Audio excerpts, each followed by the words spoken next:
আসসালামু আলাইকুম সুপ্রিয় শুভাকাঙ্ক্ষী। আমাদের মাইজবাগ পাথরা উচ্চ বিদ্যালয়ের সাবেক শিক্ষার্থী এবং মাইজবাগ গ্রামের বিভিন্ন প্রতিষ্ঠানের সাবেক শিক্ষার্থী এবং বর্তমান শিক্ষার্থী তারা রক্তদানে মাইজবাগ যে সংগঠন সেটা খুব সুশৃঙ্খলভাবে পরিচালনা করে আসতেছে।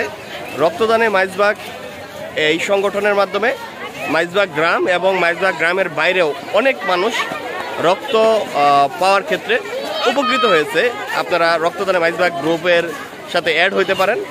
তো আসলে তাদের যে কার্যক্রম, তরুণ সমাজ, তারা তরুণ প্রজন্ম, তারা এই রক্তদানে মাইজবাগ গ্রুপ এটার সংগঠনটাকে যেভাবে এগিয়ে নিয়ে যাচ্ছে সত্যি প্রশংসার দাবিদার। তারা এই যুবকদেরকে নিয়ে রক্তদানে মানুষকে উৎসাহিত করে যাচ্ছে এবং তাদের ডাকে, তাদের উৎসাহে অনেক মানুষ রক্তদানে এগিয়ে আসতেছে এবং অনেক মানুষ উপকৃত হচ্ছে। তো আশা করি তারা আরও সংগঠনকে সামনে এগিয়ে নিয়ে যাবে এবং ইনশাল্লাহ একটা সময় সারা দেশ জুড়ে মাইজবাগ রক্তদানে মাইজবাগ গ্রুপ বা রক্তদানে মাইজবাগ সংগঠন পরিচিত হবে ইনশাল্লাহ।